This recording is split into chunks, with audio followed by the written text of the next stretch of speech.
Olá, cá estamos nós para mais um Café com Arte. É um momento da gente poder usufruir da consciência da beleza e da beleza da consciência. Esse é o nosso lema artístico aqui da Faculdade Kepp Pacheco e hoje nós estamos aqui com o professor José Ortiz. Ele é professor de português, de redação. Ele leciona também sobre os fundamentos da trilogia analítica, literatura e é um poeta por excelência. Então hoje a gente vai ter aqui um encontro de poesia. É um prazer estar aqui. Cumprimento você e a todos que estão nos assistindo. Ok, vou começar aqui a introduzir esse mundo da poesia, porque hoje em dia, de alguma forma, os meios tecnológicos acabaram por assumir o entretenimento, né? E a poesia não está em voga, podemos dizer assim, mas ela tem um papel importante que muitas vezes a gente não conhece. Ortiz, eu queria que você falasse primeiro sobre isso, como é importante termos esse contato com a poesia. Sim, é tão importante que as pessoas falam, eu não leio poesia, mas escutam músicas o tempo todo, canções, poesias cantadas, né? Porque aqui no Brasil, e também em Portugal, na nossa terra lusófona, né? O brasileiro, o português, dá uma grande importância para o conteúdo poético das suas obras. Então, ele não quer só fazer uma música para som, ele quer transmitir algo poético.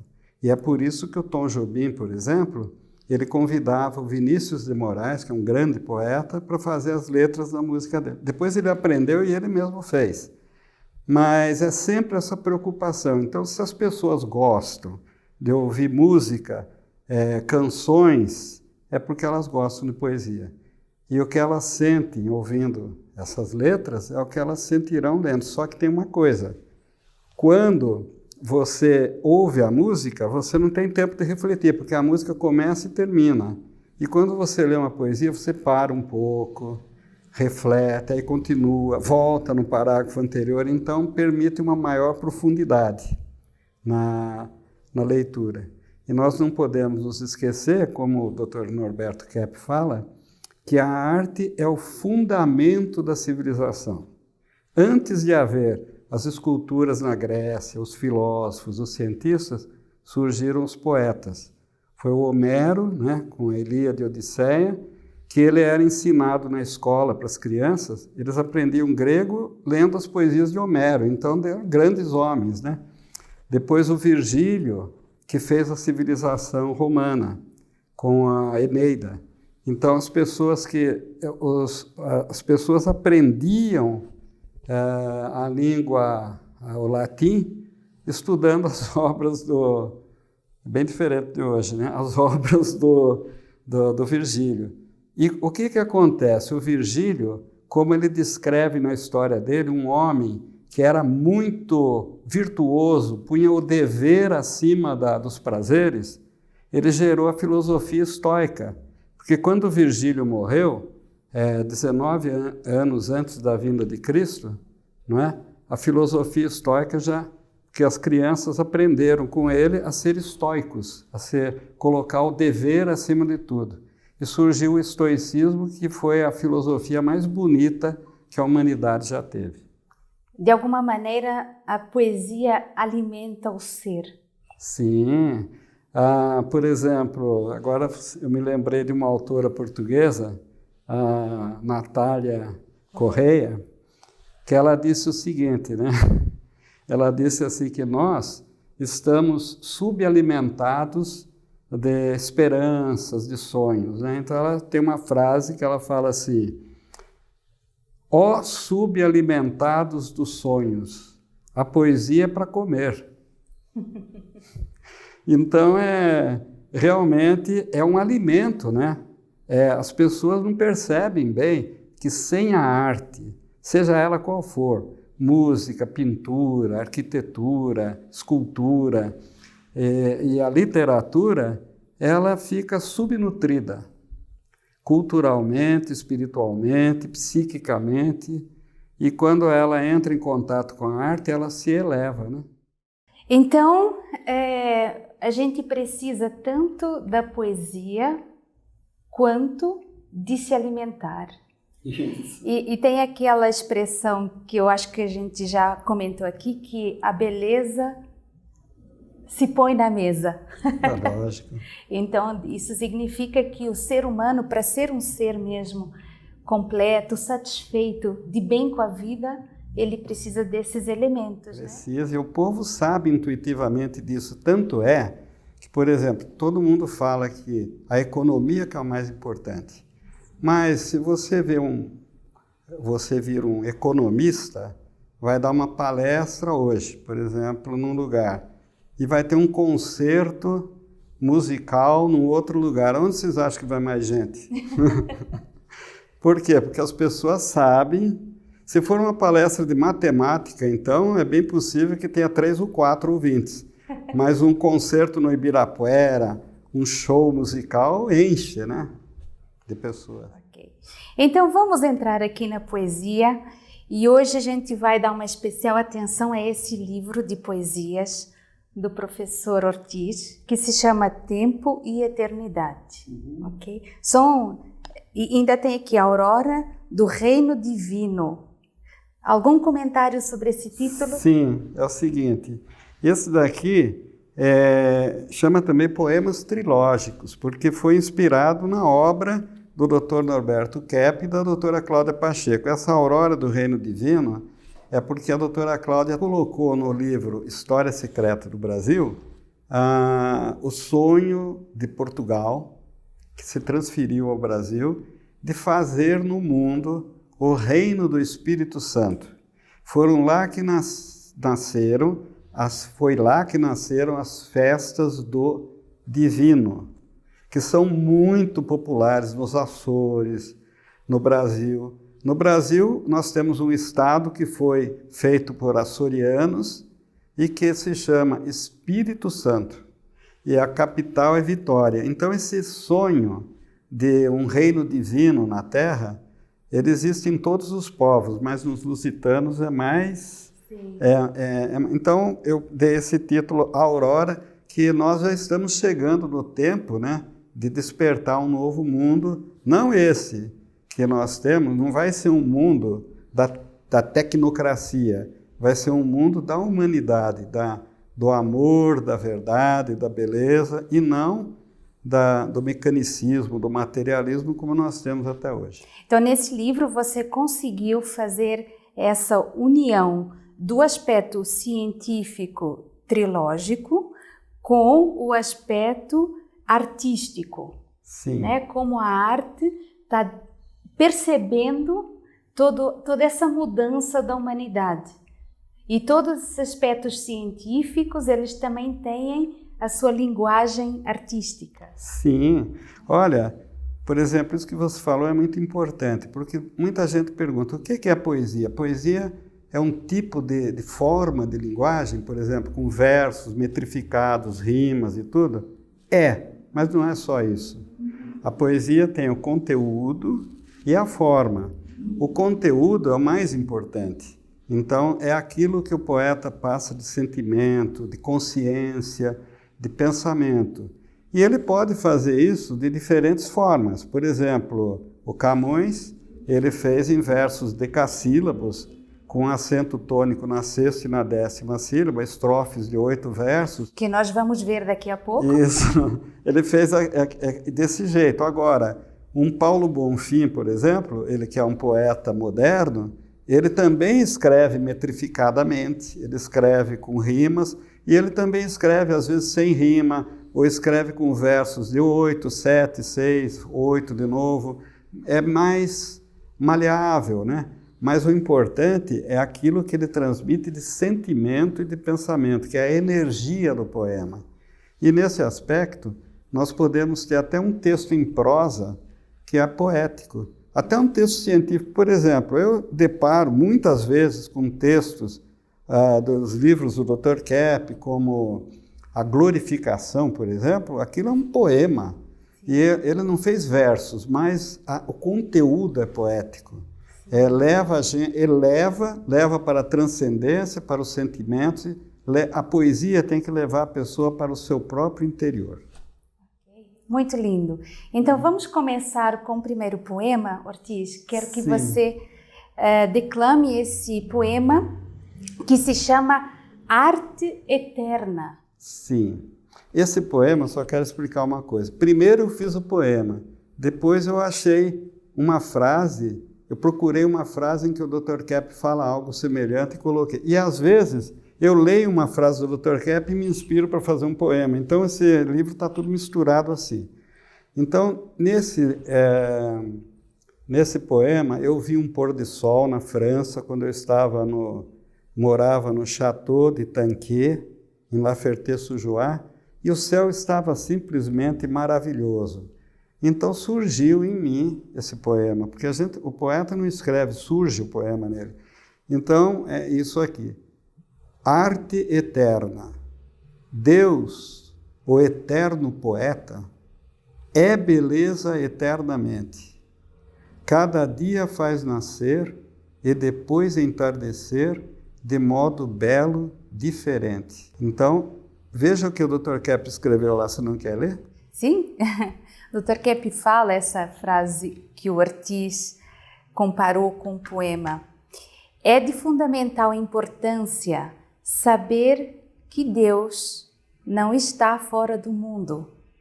Ele está aqui, trazendo-nos toda a sua beleza, que só espera ser aceita para recriarmos seu paraíso original.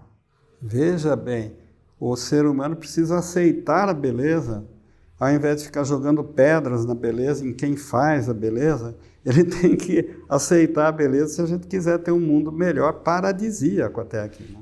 E a arte é realmente fundamental, né? Porque quando a pessoa se deixa comover com uma situação, com uma pessoa, se ela trouxer isso para a poesia, por exemplo, ela vai dar uma forma bela, aquele sentimento dela é uma coisa que flui naturalmente, né? Uhum. Se a gente tiver um momento assim de uma contemplação mesmo, de um sentimento profundo, é um passinho, muito facinho para ir para a poesia. Isso, né? Brota, as palavras brotam de dentro de você. E aí que é a inspiração, é um relacionamento quase com Deus, né? Isso. Com a criação divina. E aí depois que você já colocou no papel, você pode até adornar ainda mais a poesia. Por exemplo, é como você que é pintora, você sabe disso. Você vai fazer uma tela, você primeiro desenha tudo, distribui tudo, faz um esboço e depois que já está ali, daí você começa a colocar as cores, onde vai, tudo, e depois que está pronto você ainda dá uns retoques. Então aí já é o trabalho de artesanato, porque poesia significa artesanato. Então já é um trabalho até o... Você falando isso, eu lembro que em Portugal existe um sentimento muito espontâneo do povo em escrever poemas. E tem pessoas assim que nem frequentam a escola, que a gente fala que tem a 4ª classe, né? Mas mesmo assim, eles gostam de escrever poemas. Então é esse aspecto mais artesanal que vem da habilidade de transformar um sentimento num textinho, né? Num texto literário. Muitas vezes a poesia vem pronta, viu? Até um dia eu escrevi uma poesia assim: o nome, que importa o nome? O teu, o dele ou o meu? Quem escreveu estes versos? Não sei quem foi, não fui eu. Mas também, atenção, não estou dizendo que é psicografia. É algo que brota do interior, dos nossos sentimentos. O sentimento, ele automaticamente se corporifica em palavras. Se você aceita, o que é um poeta? Todo mundo tem sentimentos lindos, pensamentos lindos, mas não presta atenção naquilo, está sempre preocupado. E o poeta, ele presta atenção. ele faz uma leitura interna, o que está vindo aqui para mim? E ele, quando ele gosta daquele pensamento, do sentimento, ele põe no papel, é isso. E aí surgem estes poemas. O Ortiz tem aqui nesse livro um poema que se chama Poesia mesmo. Aliás, é uma parte que fala das diferentes artes, né? Sobre a dança, sobre a pintura. E vamos ler o poema que fala da poesia. Sim, esse poema eu escrevi também na França, um dia que eu estava lá no centro de Paris e começou a cair uma chuva fina e surgiu isso na minha cabeça. Então é assim, poesia é assim como a chuva, é como um cacho de uvas de inigualável sabor, é como um sopro de vento, um sussurro, amor, lamento, é como um canto de amor. Poesia é nicho de água, um espelho natural, que na calçada aninhada reflete a luz celestial. Poesia é um portão imenso para outra dimensão. Ela nos devolve o senso e o amor no coração. Poesia é um passeio nos astros, no universo dos versos, encontro com o Criador e regresso ao mundo interior. Poesia é luz, é magia, que nas cordas de nossa alma faz soar a melodia, aquela música calma que inebria e que extasia. É isso, a gente fica extasiado mesmo. São palavras tão bonitas, tão... A gente parece que brinca, que flutua. É muito agradável. Surgiu, sabe? A pessoa que tenta construir uma poesia do nada, então ela pega assim, eu vou pegar essa palavra, juntar com essa outra, vai ser... Não sai. Tem que ter sempre o sentimento. Sempre. A vida interior, né? Sempre. Ok. Essa foi assim. Nós vamos agora falar sobre um outro capítulo aqui do seu livro, que é um capítulo que traz consciência. Consciência daqueles males humanos que muitas vezes nós temos muita dificuldade em olhar para eles, né? E a arte, com a sua beleza, consegue fazer a gente se aprofundar mais e mais e tirar essas barreiras, tirar os bloqueios e lidar com isso, né? Vamos ler, na verdade você vai declamar, por favor, o poema que fala sobre a inveja. Sim. Pode ser? Deixa antes eu explicar Sim. uma coisa. O nosso amigo, querido amigo Catinari, é pintor incrível, né? Então ele fez quadros, né, sobre os 7 pecados capitais. Ele é argentino, mas ele é brasileiro, ele não gosta que fale, ele nasceu lá, mas ele é brasileiro. E o Carlos Bocagata, que é também, ele é colombiano ou é argentino? Argentino também, olha, tem muito artista lá. Ele fez também 7 quadros para representar os 7 pecados capitais. E eu resolvi escrever um poema para cada pecado. Eu não sei se o ouvinte, o telespectador, sabe quais são os pecados, né? O primeiro de todos, o pior de todos, é a soberba. É a pessoa que se acha um deus, né? O segundo é esse que nós vamos ler agora, a inveja. Depois tem a ira, pessoa furiosa, né? Que fica com raiva de tudo, de qualquer coisa. Depois tem a preguiça, esse é terrível, viu? Porque a pessoa que não faz nada, fica parada, ela adoece. Todos esses pecados fazem a pessoa adoecer, né? Depois tem a gula, né? Que também esse é um pecado que é difícil de controlar, né? E aí tem também a luxúria, né?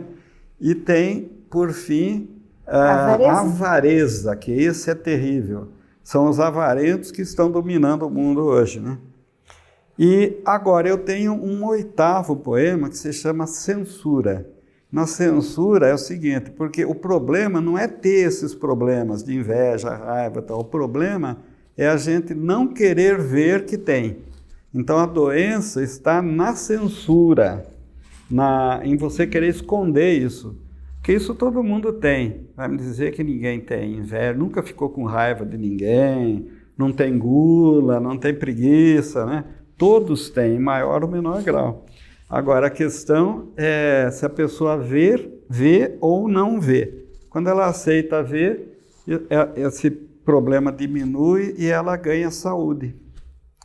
Então, esse poema fala da inveja, né? Que ajuda a ver. Que ajuda a ver. Inveja vem do latim invidere, que quer dizer não ver. Não, a pessoa que não quer ver nada, não quer ver nem as qualidades dos outros, nem os defeitos de si próprio. E o Dr. Kepp chama de inversão original. A inveja é o chamado pecado original, a inversão. O ser humano... Então, vou ler aqui para você. O homem não foi feito para a dor, nem para os sofrimentos a mulher.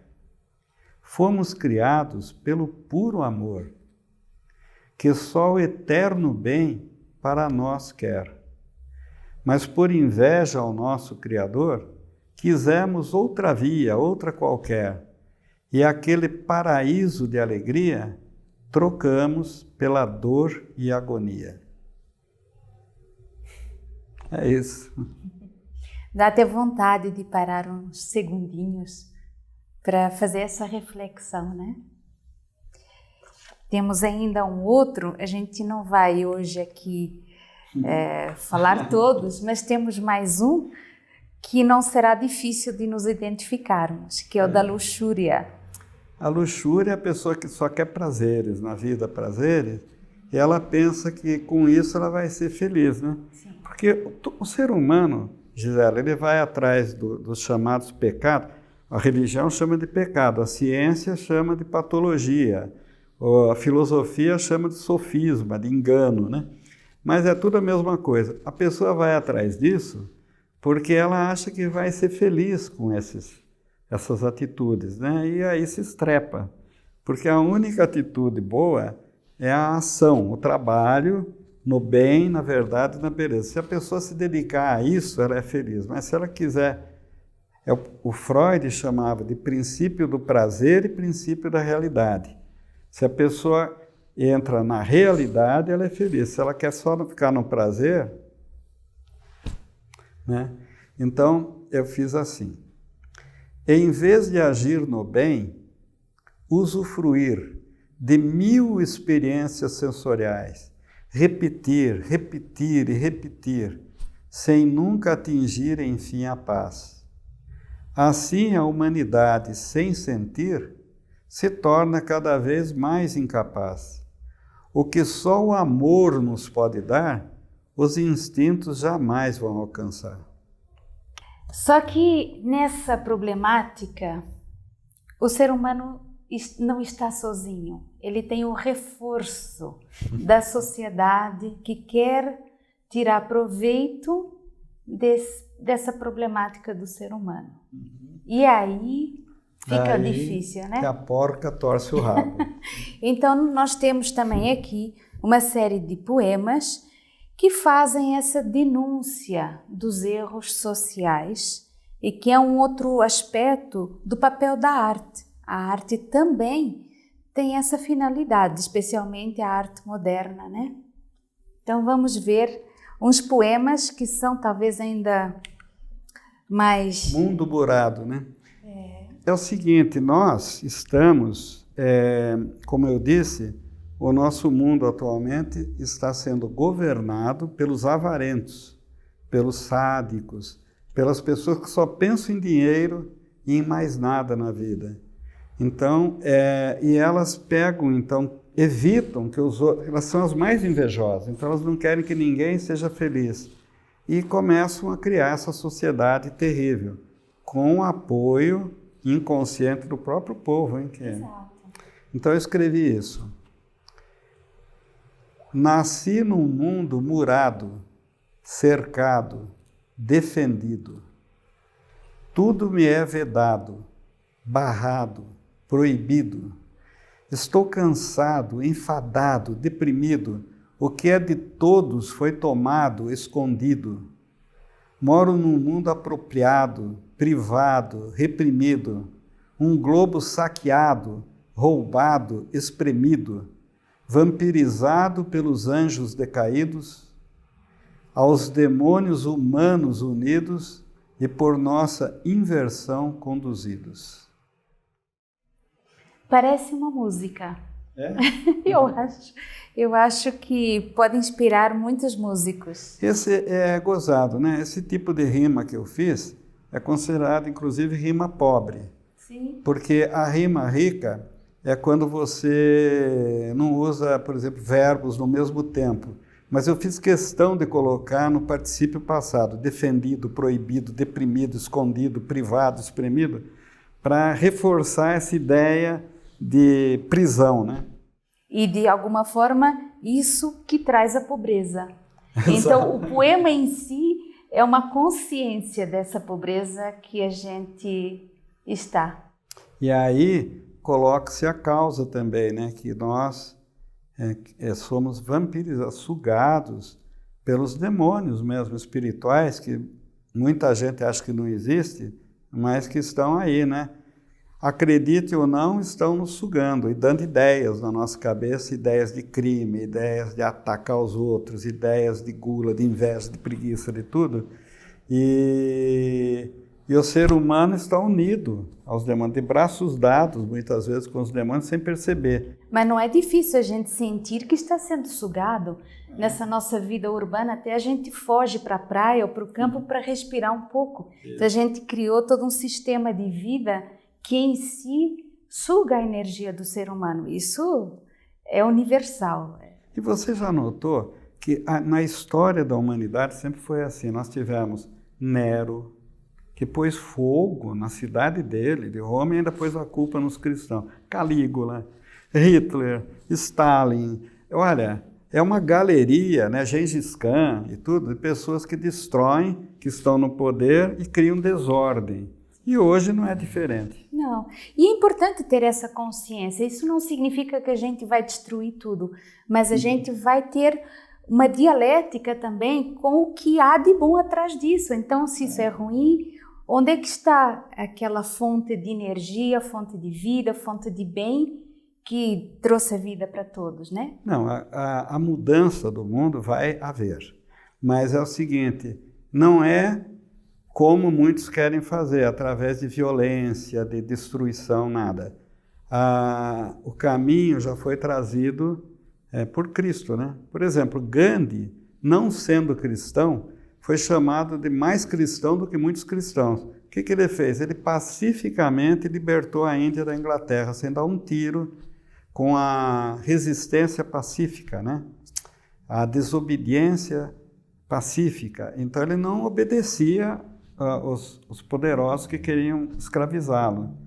E conseguiu. Então, o Martin Luther King fez o mesmo lá, sem violência, entende? Então, a verdadeira mudança não é com violência, é uma mudança baseada em Cristo, que ele trouxe as bases para a gente fazer um novo mundo e deixa esse velho que caia por si mesmo. Esse é um assunto que a gente vai aprofundar só um pouquinho agora, porque eu acho importante. A arte, ela é extremamente espiritualizada por natureza, tanto que quando a gente vê uma coisa muito bonita, fala, puxa, que divino. Então, quando se fala sobre algo bonito, automaticamente a gente se relaciona com aquilo que é espiritual. E quando se fala de Cristo, normalmente a gente encaixa ele numa igreja, não é? A gente fecha numa caixinha e não percebe que os ensinamentos dele são universais, estão no coração de cada ser humano, né? E não precisa nenhuma instituição para nos dizer esses princípios que são universais. A arte fala muito mais, né? Por exemplo, há uma grande diferença, você tocou num assunto muito bom, Gisela, há uma grande diferença entre religião e instituição religiosa. A religião é voltada para ajudar o povo, é o que Cristo trouxe para que o povo fizesse uma sociedade com fraternidade, que as pessoas se amem, se ajudem. Esse foi o reino divino que ele trouxe. E a instituição religiosa, muitas vezes, está do lado de Cristo e muitas vezes está contra Cristo. ela está a favor dos poderosos, muitas Ela vezes. cria uma espécie de um clube e defende aquele clube, independente já dos princípios E que não levaram... mais o povo, e não mais o povo, exatamente. Então, inclusive, quando você escreve aqui a Aurora do Reino Divino, dentro de um livro de poesia, é justamente esses elementos que moram dentro do povo, que fazem o povo se sentir bem e que representam esse reino divino, né? Que Cristo falou, o reino dos céus, eu pus aqui no livro, né, essa frase, está dentro de vós, está dentro de nós. Nós temos dentro de nós tudo como que deve ser o reino certo, uma sociedade certa, o que é bonito, o que é feio, o que é bom, o que é mal, nós temos tudo dentro de nós.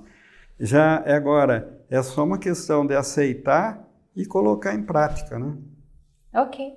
Só que às vezes a gente sozinho não consegue, a gente precisa de uma ajudinha da transcendência, né? Isso. Eu gosto desse seu próximo poema que a gente vai poder ouvir agora, porque ele mostra em forma de oração esse anseio que o ser humano tem por se libertar de todas essas amarras e para chegar nesse mundo. Você pode nos trazer esse poema? É uma oração, né, que eu fiz. Liberta-nos do mal. Senhor Deus, livrai-nos dos que fazem do seu próximo carga e o cravam escravo numa sepultura. Livrai-nos dos que fazem nossa vida amarga por causa do desejo de poder que é a loucura. E livrai-nos de nós mesmos, da inversão que todos do povo carregamos, ao achar normal e até boa essa horrível situação, aplaudindo aqueles com os quais nos acabamos. Então vamos deixar agora a reflexão para quem ouviu. Pode ouvir de novo, né? Agora com o YouTube, pode rever, vale a pena uma reflexão profunda. Vamos passar agora para um outro aspecto. Esse livro é riquíssimo e agora, para a gente se alegrar ainda mais, vamos falar de Lisboa, da minha cidade. Isso é incrível. Sim. Eu morro de saudades de Portugal. Foi lá que eu te conheci? Foi, e eu te conheci. E tem um poema que eu acho que ele tem assim uma singeleza que tem muito a ver com o jeito de ser português, né? É um jeito assim acolhedor, como o jeito brasileiro, é um jeito singelo e com uma certa graciosidade. Eu acho que você captou isso muito bem nessa poesia. Então, esse poema, sabe como é que aconteceu? Eu estava andando lá pela rua e uma moça saiu do prédio e ela estava vestida assim com um vestido vaporoso, branco, assim, uma túnica meio esvoaçante, assim, e andando na minha direção. Ela era linda. De repente, foi uma transcendência, assim. Eu não estava mais vendo ela, eu estava vendo como um anjo. E aí surgiu esse poema na minha cabeça, surgiu uma música ainda. Cheguei em casa e pus em música, né? Então é assim: anjos flutuam em Lisboa, filhas de Lisboa, flores de Lisboa. Quer ver? É assim, eu vou cantar para você ver. Eu vou cantar a música. Anjos flutuam em Lisboa, filhas de Lisboa, flores de Lisboa. Essas mulheres não passam, esvoaçam, seus pés não pisam, roçam o chão. Anjos de Lisboa, filhas de Lisboa. Elegância, fragrância, extravagância, nas calçadas de pedras gastas pelo tempo, movimento, contratempo, flutuam. Anjos de Lisboa, filhas de Lisboa, flores de Lisboa. Foi isso.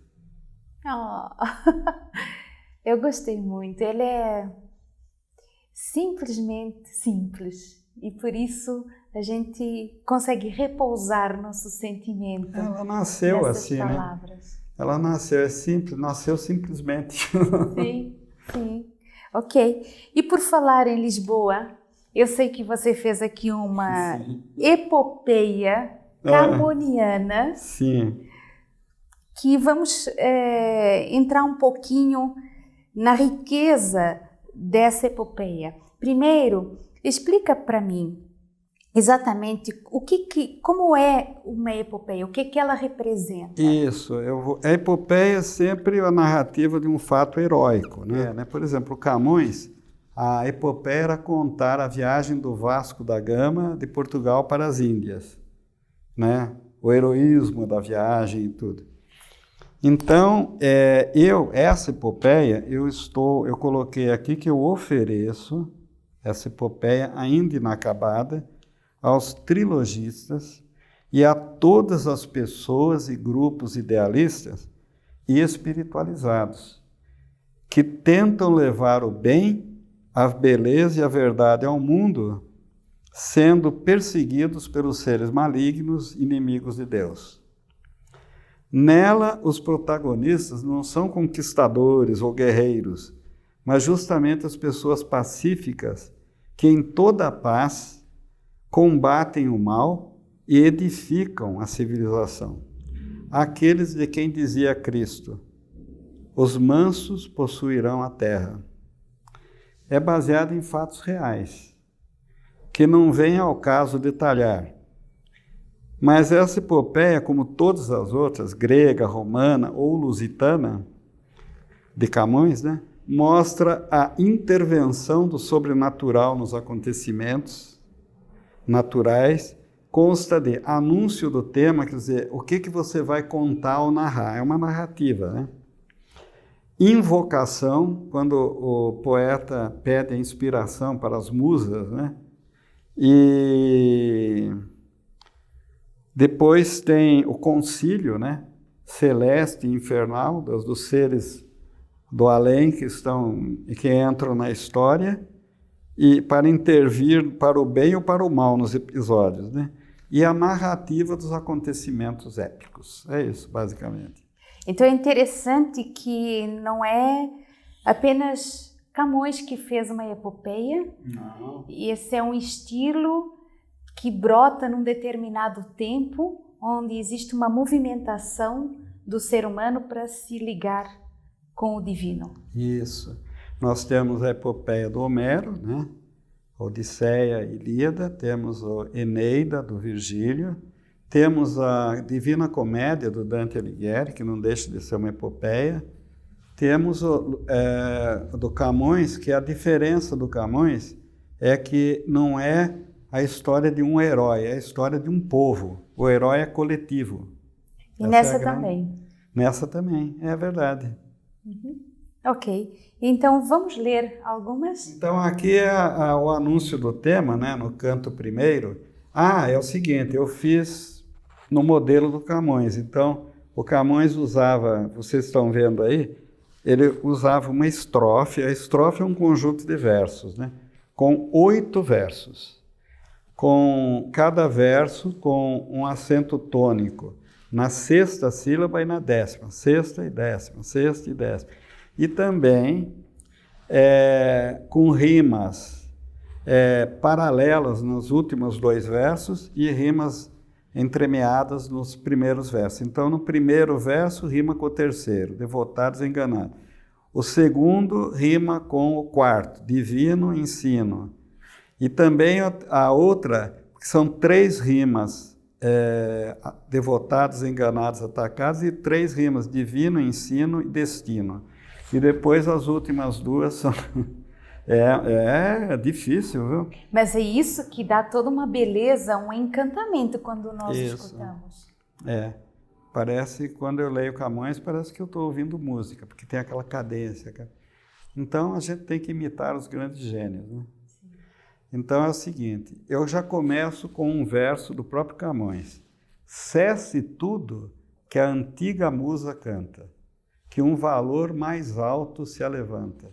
Camões, Lusíada, né? Então, o que eu vou cantar nessa? O empenho das pessoas devotadas ao reinado do Espírito Divino, que mostram para as gentes enganadas seus erros, inversões e o certo ensino, que por amor ao bem são atacadas, mas não desistem, seguem seu destino, que se cante no mundo em toda parte, em prosa e verso e em toda excelsa arte. Tem tudo a ver com essas profecias de que a humanidade vai viver um tempo de ouro, um tempo de felicidade, né? Mas tem todos percalços para chegar lá, de um povo que, como você fala aqui, um povo que busca devotado ao reinado do Espírito Divino, né? Então, porque tem muita gente que busca, né, o bem, que quer uma sociedade melhor, muita gente mesmo, mas elas são assim, as que não querem isso, querem que continue tudo como está, entram em atrito, né? Então isso é uma coisa ao longo da história, de milênios já, que é assim.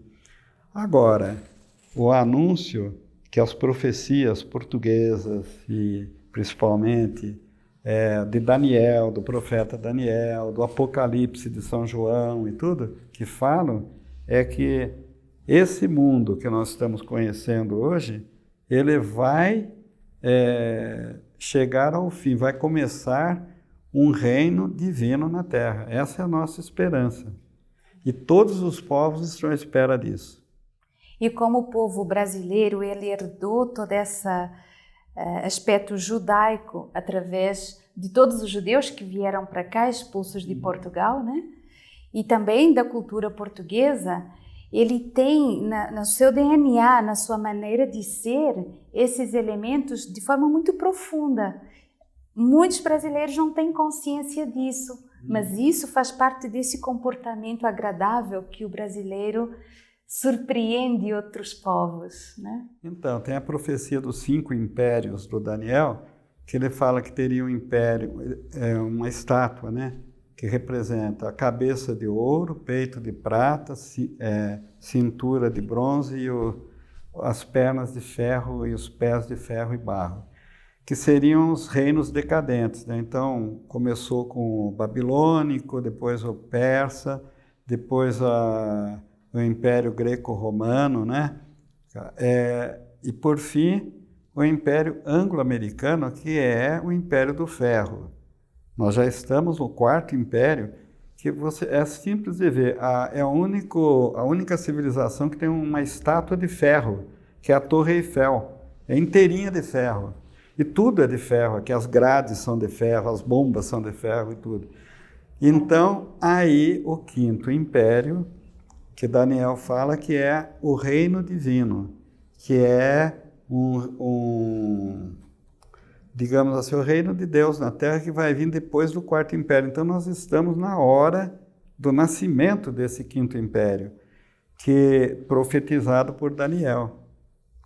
Eu muito me alegro de ouvir isso, Ortiz, porque eu sei que para haver essa transformação do ser humano interior, para ser um povo dirigido por Deus, tem que ser através do interior, né? Não é através de um imperador, é pelo interior.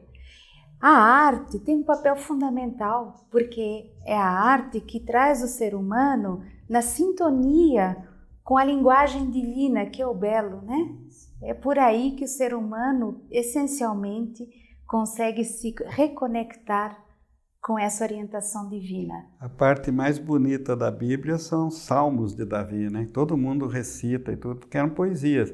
E os Provérbios de Salomão, que também são poéticos. Então, Jesus mesmo, para ensinar o povo, ele contava histórias, que é um tipo de uma história, uma coisa literária. Ele fazia, as parábolas dele são cheias de metáforas, né? Você sabe o que é metáfora? Não tão bem quanto você, pode me falar? Metáfora é o seguinte, por exemplo, existe a comparação e a metáfora. Se eu, por exemplo, vejo uma pessoa muito gorda Eu falo assim, nossa, aquela pessoa é gorda como uma baleia. Isso daí é uma comparação. Agora, se eu falo aquela pessoa é uma baleia, já é uma metáfora. É a comparação sem o comparativo, então já é direto. Ou se eu vejo muito magro, aquela pessoa é um palito. Aquele beck do jogo de futebol, ele é um armário. Então, eu comparo, ele é grande como um armário, né? Ou é forte como um trator. Então, a metáfora é isso. E Cristo usou muito, por exemplo, ele falou assim, vocês são sepulcros caiados, quer dizer, túmulos com cal por fora e por dentro cheios de vícios e pecados. Então, foi uma metáfora que ele usou. Ele usava hipérbole, que a hipérbole é para quando você fala assim, chorei rios de lágrimas, né? Quando você dá uma ideia, aumenta a ideia para a pessoa poder sentir a intensidade do que você sentiu, né? E muitas outras coisas. Cristo era, né, Deus, né? Então, ele é a própria poesia, a própria música, a própria beleza, tudo, né? Dizem que a literatura é a arte que melhor expressa a vida psíquica, né? Isso. Das artes, o Dr. Kepp escreveu no livro Sociopatologia, que é um hino às artes, né? Ele fala que existem as artes auditivas, né? As visuais, né? E que são todas as artes são incríveis. E a literária, ele diz que é voltada para o equilíbrio do mundo interno. Então, ela é uma arte bem do interior, né? Agora, é lógico que uma música também penetra no nosso interior, um quadro, né? Uma pintura. O importante é que a pessoa se interiorize através da arte. Muito bom. Será que a gente lê mais um canto? É um verso da epopeia. Então, eu canto às pessoas que do povo almejam a geral felicidade. Veja que são pessoas do povo e que almejam a geral felicidade para o povo. Que sonham para o mundo um mundo novo, de paz, amor, justiça e liberdade. No coração abrigam um renovo, um misto de esperança e de saudades. Saudades de um Éden que já houve, esperança que ele se renove.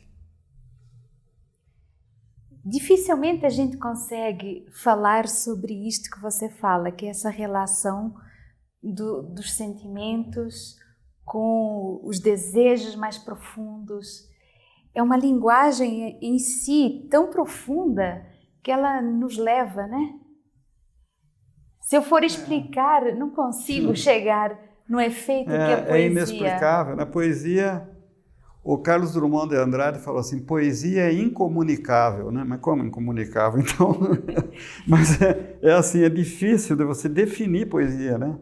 Porque é algo que surge e passa de pessoa. Todo mundo é poeta. Aliás, eu até escrevi para você no WhatsApp, né, que a beleza da poesia não está no escrito de quem escreveu, está na pessoa que lê. Porque quando cada um sente de um jeito, e às vezes a pessoa sente a poesia de um modo mais intenso e mais belo do que o próprio poeta que escreveu. É interessante isso, né? Outros olham e não sentem nada, não conseguem entender, e outros sentem de modo mais profundo ainda do que o próprio poeta. Então a poesia é uma coisa que não é nem do poeta, pertence à humanidade, né? É da transcendência. É da transcendência, não é do poeta.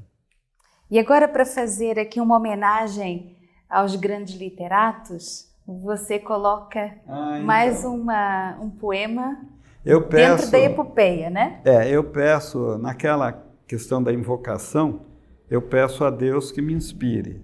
Então, que Ele me ajude a alcançar a exatidão de Euclides nos sertões e o lirismo de Dante na comédia, a eloquência de Vieira nos sermões e o ideal dos pais da enciclopédia, de Virgílio a pureza das canções e de Homero a grandeza da tragédia.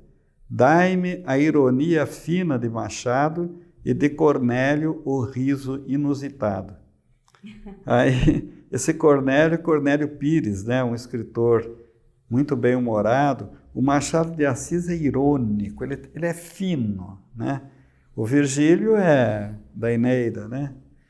E o Vieira, o Fernando Pessoa chama-o de imperador da língua portuguesa.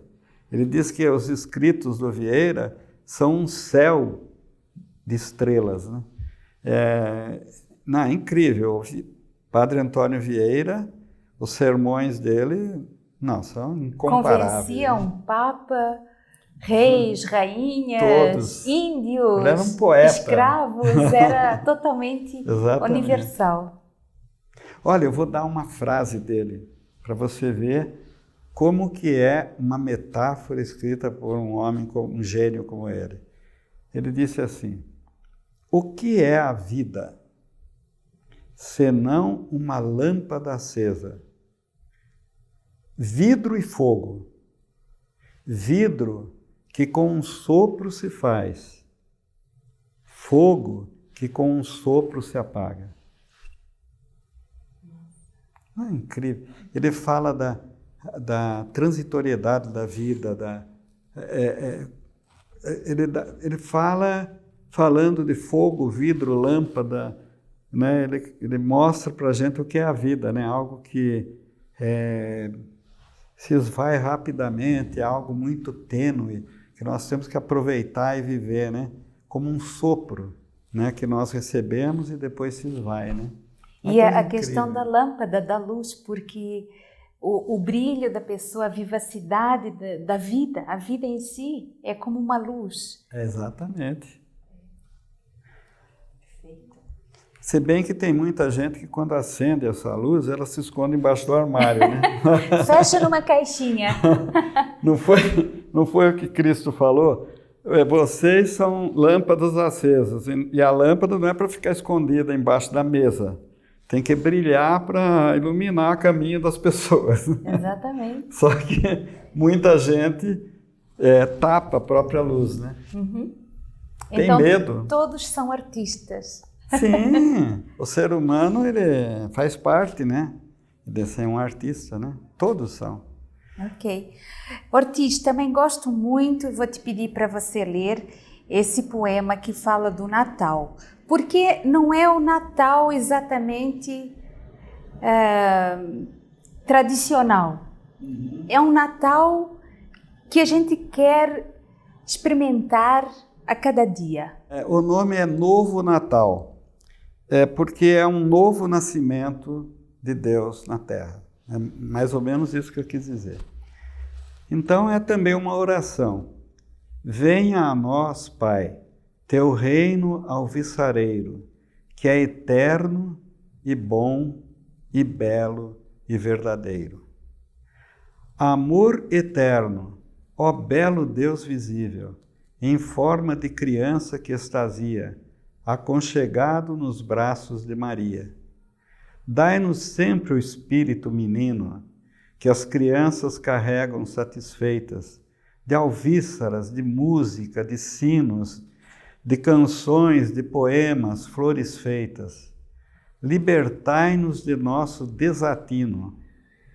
Vosso sopro conduz a nossa alma para o porto que tem a vossa calma.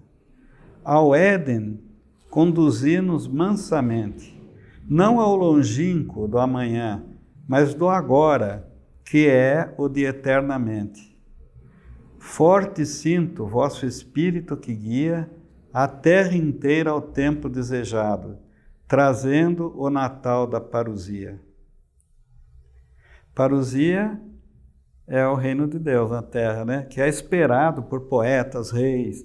No livro da doutora Cláudia, ela trouxe um monte de profecias, de cientistas que esperam isso, filósofos e tudo, do mundo todo, do norte, sul, leste, oeste, que esperam essa parousia, que significa o reino de Deus, né? Sabe, o Dr. Kepp escreveu um artigo muito interessante. ele diz que a sociedade divina já foi criada por Deus. O ser humano foi criado em sociedade, não foi um casalzinho. Assim, tanto é que, se vocês forem ler na Bíblia, quando Caim matou Abel, dizem que ele fugiu e foi morar num povoado. Mas espera aí, não era só 2 que tinha? Esse povo, podem ler lá que vocês vão ver. É um símbolo, né? Adão e Eva é o símbolo do que aconteceu com a humanidade inteira. O ser humano se rebelou contra Deus. Então, o que acontece? Essa rebelião que ele fez, é que trouxe todos esses problemas que nós vivemos hoje. E agora o ser humano aguarda a volta, como eu falei, ele tem saudade. Até tem um escritor, não me ocorre agora, está no livro da doutora Cláudia, que ele fala saudades do Éden, né? Que todos os povos, ele fez uma pesquisa, espera a terra sem males, como os índios aqui. É o Jean Delumeau? Não é. Richard Brown. É o Delumeau também, né? O Delumeau é esse francês que escreveu 1000 anos de felicidade, né? Um acadêmico francês, que ele fala desse sonho que Dom Manuel Venturoso tinha, de fazer de toda a terra um reino divino, né? É incrível o ideal dos portugueses. Nossa Senhora! Ortiz, mas sabe que eu percebo aqui no seu poema que você fala bastante da vida interior, então dessa libertação do nosso desatino e também dessa busca que o ser humano tem no seu interior. Além do aspecto histórico, que já faz parte da história da humanidade, a busca desse paraíso, do retorno ao paraíso, cada ser humano, ele também busca ter essa vida melhor. Ele faz escolhas esperando ter uma vida melhor, não é? É que a vida é meio curta, né? E quando chega uma certa idade, ele pensa, bom, se eu não conseguir aqui, quem sabe depois eu ainda vou conseguir. Mas isso é algo tão básico dentro do ser humano que eu gosto da sua poesia no sentido dela mostrar como é o interior do ser humano, como ele busca o bem. Não é só uma poesia que fala de jardins, de coisas bonitas, das estrelas. Ela fala também desse sentimento, desse anseio que nós vivemos e que talvez seja o determinante do nosso dia a dia. Porque se o paraíso, o Éden, está dentro de nós, não adianta procurar fora. Nós temos que entrar no nosso interior, que fora também vira um paraíso. Isso, exatamente. Olha, eu queria ainda mostrar este livro de redação, Prática e Moderna Trilógica, que você escreveu. E que tem muito a ver, na minha visão, com esta poesia toda. Então, aqui você traz um método inovador, posso dizer assim? Sim, o método do Dr. Kepp, né? Método psicolinguístico trilógico, que é o seguinte, a gente ensina a pessoa a escrever. Porque quando o Dr. Kepp criou esse método, ele criou para a Escola de Línguas Millennium, então os professores que davam aulas de inglês, de italiano, para os brasileiros. E eu vi que muitos brasileiros queriam escrever e tinham muita dificuldade. Eu falei, puxa, eu vou usar esse método para ensinar redação para os brasileiros. Então eu apliquei nisso no ensino de redação. E o método é incrível, porque ele se baseia, sabe no quê? Todos os métodos tradicionais falam para a pessoa interpretar textos, pensar, raciocinar. E eu coloquei aqui a base que o Dr. Kepp fala, que é o sentimento. Pelo sentimento que traz o pensamento certo, sentimento de amor. Então, esse livro valoriza muito a pessoa expressar o próprio sentimento, que é o que ela mais recalca. Não o sentimento verdadeiro, o amor. É esse que ela recalca, o raiva, tudo ela põe para fora por qualquer fechada no trânsito, né? Mas para falar para uma pessoa, eu gosto de você, para dar afeto, a pessoa se retrai. Então, ela tem que aprender a expressar o sentimento. Expressando o sentimento, ela vai expressar o pensamento também e vai escrever bem. E o que aconteceu com esse método? Em 20 e poucos anos que eu dei aula aí, eu fiz uma pesquisa agora com os meus ex-alunos para a Revista de Psicanálise Integral, número 34, que saiu agora. Eu fiz um artigo. Então, olha, todos os meus ex-alunos, sem exceção, por causa desse método que o Dr. Kepp criou, todos eles passaram em vestibular, passaram em concurso.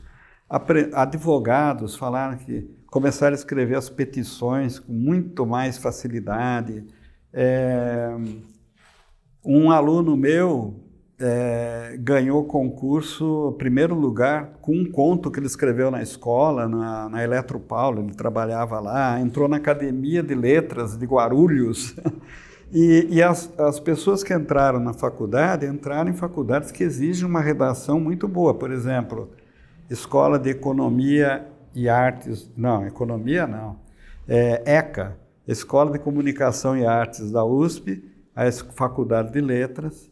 Uma jornalista de rádio veio estudar comigo e ela foi contratada para fazer uma revista, mas o noticiário de rádio é diferente de um noticiário de revista. Então nós fizemos juntos a primeira revista dela e ela teve muito sucesso, foi contratada e tudo. Então é um ensino prático, porque não adianta, viu, ficar ensinando gramática, onde que põe o acento, onde é que põe a vírgula. Isso a pessoa aprende em qualquer livro de gramática. O que ela precisa é se desbloquear para poder falar o ser dela, o que ela sente e pensa, que é o que a pessoa mais censura. Não a patologia. Ela fala o que sente de ruim, mas o que sente de bom, ela tem muito... Agora, a gente pode ver aqui nos poemas que também há consciência dessa vida interior, né? A consciência dos fatores que oprimem a pessoa internamente. E aí é como a luz, né? A luz que faz a pessoa lidar com aquilo de uma forma real e superar, né? Isso. A pessoa tem a luz e tem um pano em cima.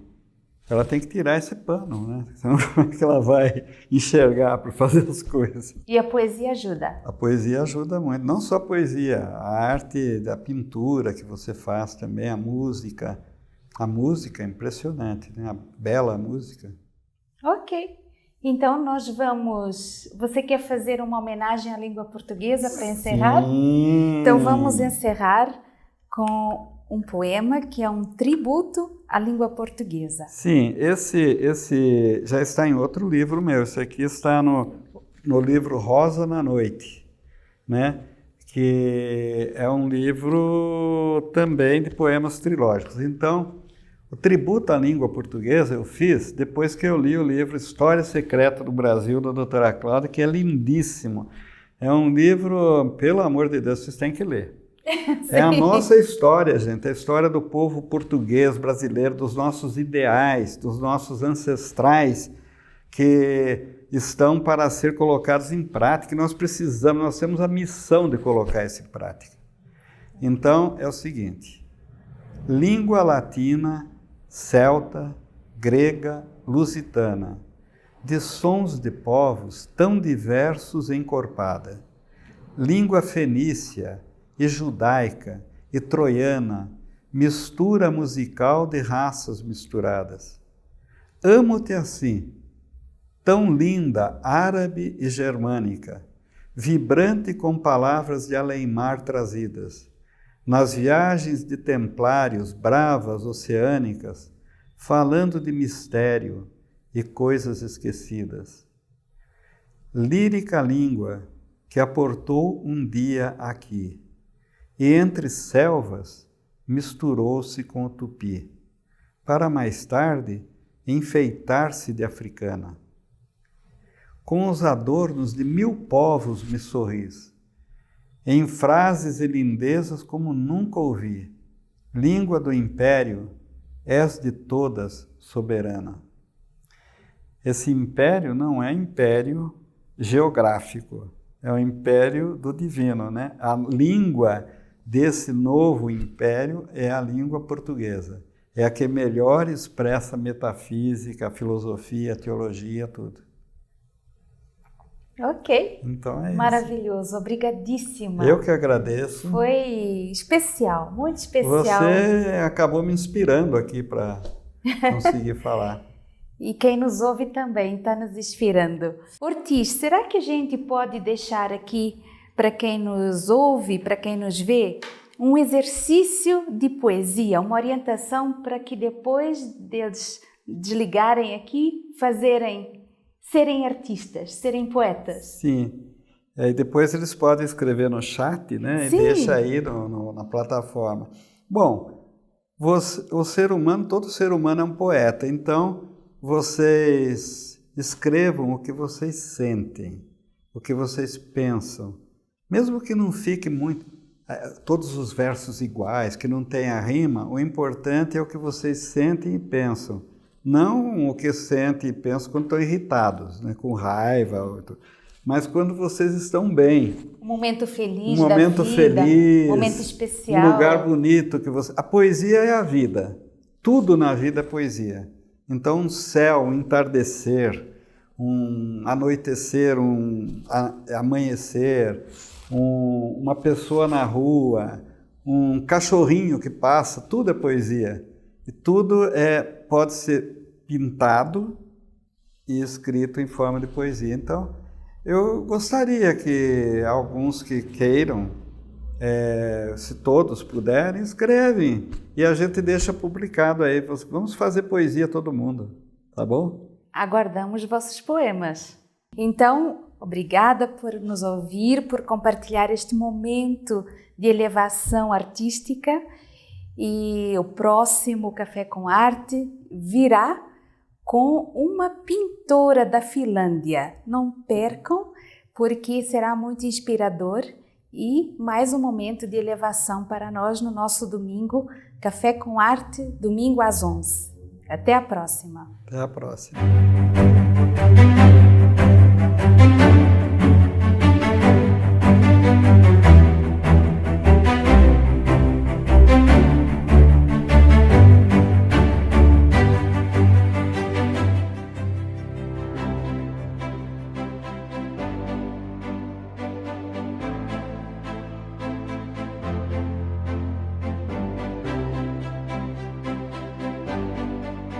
O que há por trás de um ventilador Cap Motor? Tecnologia mundialmente premiada.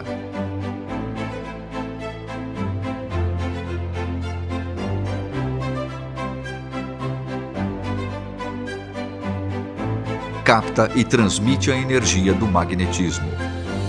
Neutraliza ondas prejudiciais que nos cercam. Harmoniza o ambiente. Fortalece o sistema imunológico. Por isso, quando ouvir falar de Cap Motor, você pode acreditar. Ventilador de mesa Art Deco, saúde e bem-estar.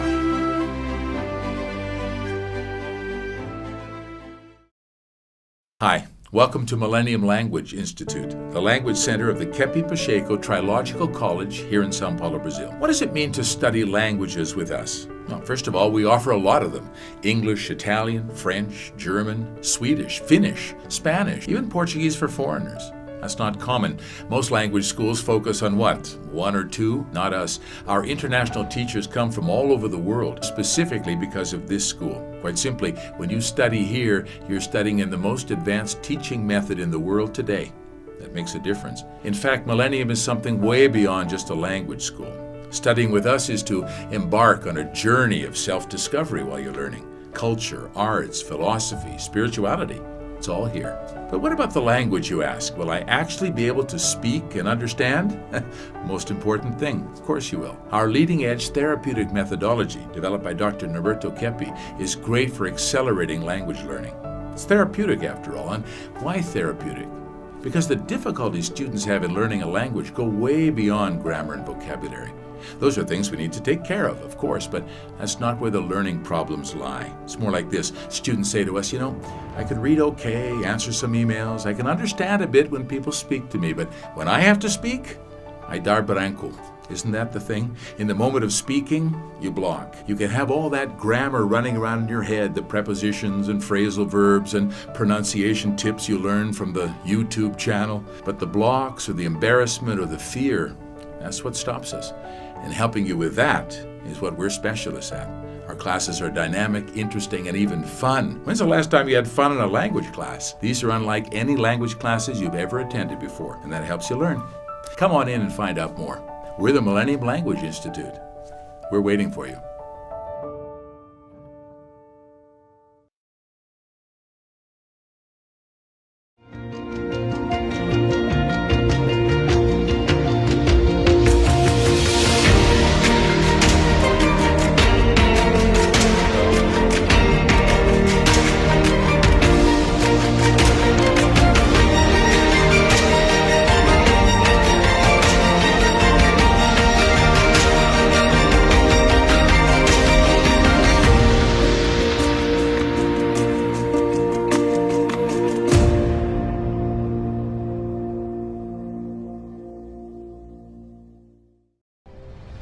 Entre no mundo da consciência. Proton Editora. Mais de 44 anos publicando os livros de Norberto Kepp, psicanalista e cientista brasileiro, o mais original escritor contemporâneo do mundo, segundo o Centro de Pesquisa Científica Nacional da França. A cura para as doenças psíquicas, orgânicas e sociais.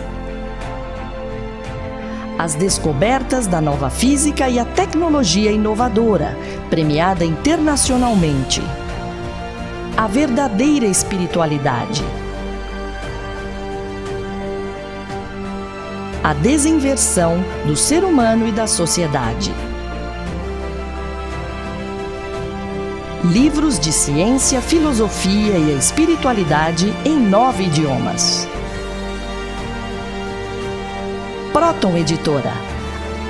Abrindo as portas para um novo mundo.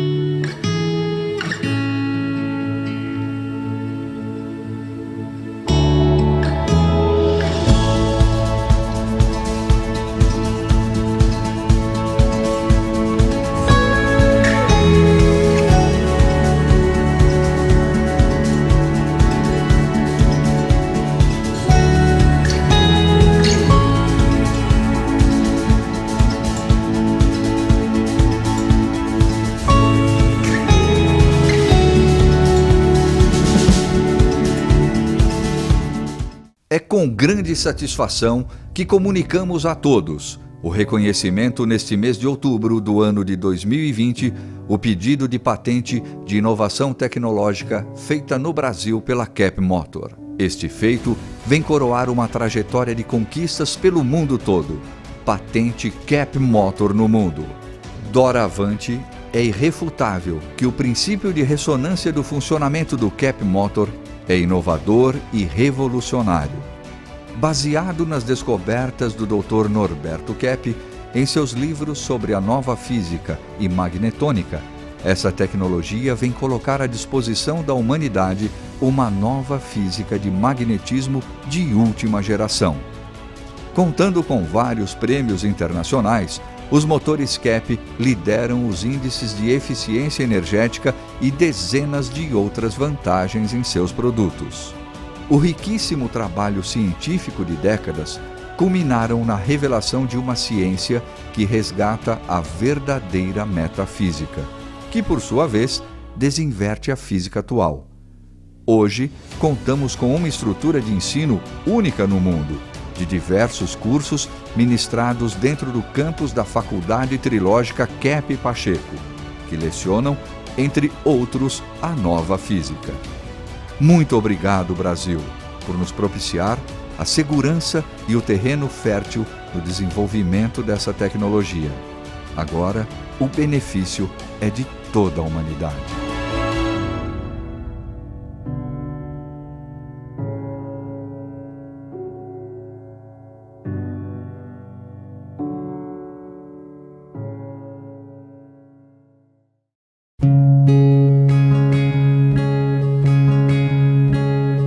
primeiro dia de aula, eu já notei a diferença. A Millennium não é exatamente uma escola de inglês exata. Ela te ensina a viver te ensinando o inglês. Você se sente mais à vontade para falar e é mais natural. São abordados temas muito importantes como sociedade, filosofia. Olha, Yes! Professores nativos, que você pega mais, né? O listening começa a ficar mais afiado e você começa a conseguir se corrigir. as outras escolas, mecânico. Escolas tradicionais muitas vezes te força em uma regra, em uma gramática, coisa que na Millennium é diferente. Você aprende o inglês num dia a dia. Acho que as pessoas elas acabam se soltando muito na aula e isso facilita o aprendizado. Você quer ir para a aula, você quer aprender.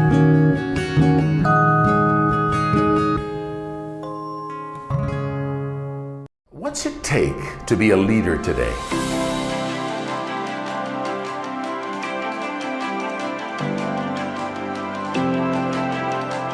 Be a positive leader with ethical values, a leader the world needs. Come to Millennium's post-graduation course, the only institute in the world offering post-graduation courses in English with Norberto Keppe's innovative therapeutic method.